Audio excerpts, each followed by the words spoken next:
In parts of this town, a kid can find trouble a lot easier than he can find a place to play.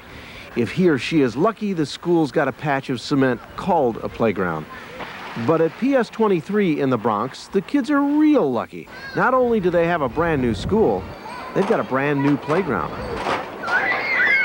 But here at PS 23, not only do they have good sound playground equipment, they've got playground equipment that sounds good. These kindergartners have the beat because husband and wife Bill and Mary Buchen, she's an artist, he's a drummer, designed what they call sonic architecture. And because a % of the cost on each new building must be spent on art. The Buchens won the competition, and PS 23 got an interactive sound park where they can make sounds and learn about the drums of the world and all about acoustics, science, and physics. That's music teacher Naomi McCooey drumming up interest in one unusual outdoor table and chair set.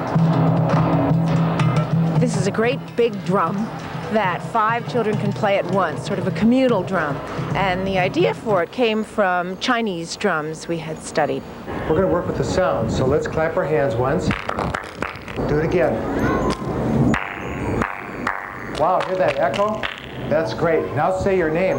Stevie. Now let's make the sound go away, Stevie. We'll go like this. We're going to clap once and move our hands right in front of it, just like this, okay? Excellent.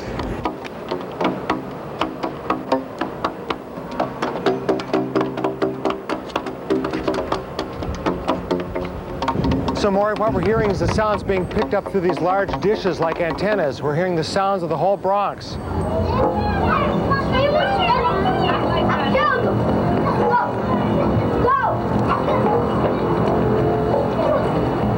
Is it hard for a kid your age to make noise when the teacher says that's what you're supposed to do? No. Which can make it tough on a percussionist who likes to drum solo. What's your favorite thing? It's not easy for them to decide what their favorite thing is, but they didn't know you can actually hear them whispering in here. And they're going to sing the children's school song. I'm in school and everything's cool. It's me and my friends and my teachers too. Ba-da-ba-ba-da-ba-ba-da-ba. Maury Alter, Channel 2 News on the Sound Playground at PS 23.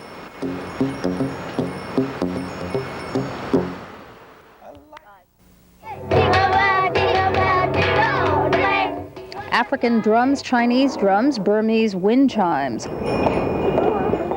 All part of a new sonic playground making its debut at a new Bronx elementary school.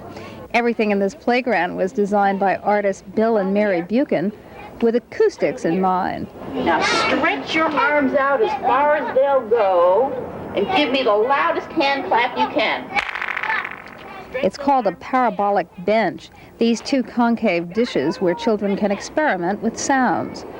This object, called Big Eyes, Big Ears, expands sights and sounds. For Big Eyes, the child peers into this periscope and he's able to turn the column to slowly spy on the neighborhood. The ears collects the sounds from up above. There's a lot of airplane noises, sirens, dogs barking that is collected in the ears, slightly amplified and transmitted to the child down below.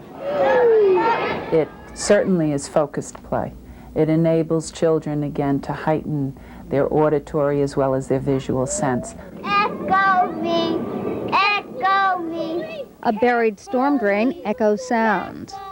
The $180,000 playground is part of a 1% for Art program, which stipulates that each new city-owned building must set aside 1% of its construction budget for art. This playground will not be something that's just in isolation, but it will be something that my staff in its entirety will hook into and, again, expand and extend. Anybody else can tell me what sonic means? Sonic means sound. That just means sound. The principal says improving the ability to see and hear also helps students with literacy development. Creative artwork is now scheduled to be incorporated into an additional 30 schools in the city. Norma Quarles, CNN, New York.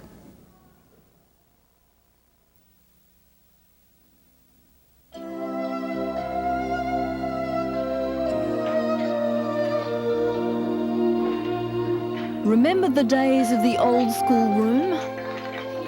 Life seems so simple.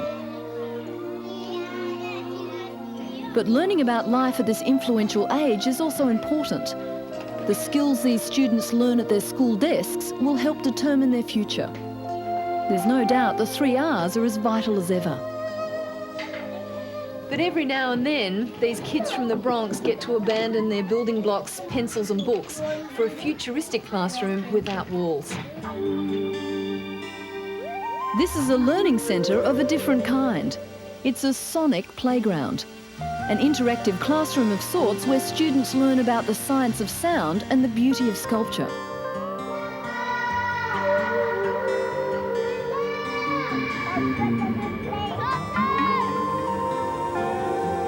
With full support from the New York School Board, part of their schoolyard has been devoted to a playground where eager minds soak up the sounds and sights from the world around them. Public School 23, in the midst of the urban landscape of the Bronx, has its own outdoor sculpture park.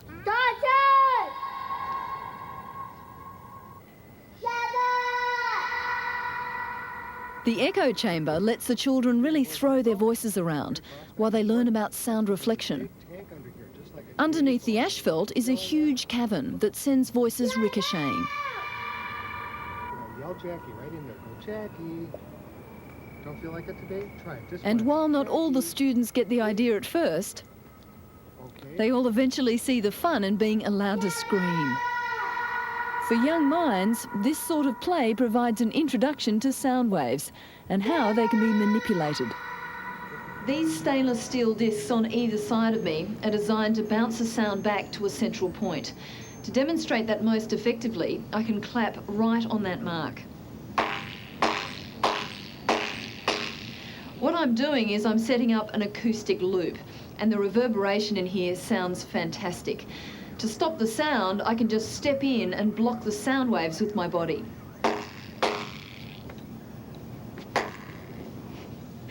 Part of the game for kids is to find that secret spot. Very good. Next, clap. Above your head. Great. Feel it vibrating? Well, let's see what happens when it's vibrating. The learning area is the creation of New York artists Bill and Mary Buchen. The philosophy behind it is simple. Allow children to interact with the pieces and their natural curiosity will encourage their knowledge. It's a sort of education that marches to its own drum. A large bronze drum, in fact, modelled on an ancient Chinese version. As the drum's pounded, the vibrations align these sugar crystals into patterns. The children learn that sound moves in waves. It sounds, and tastes, pretty good too.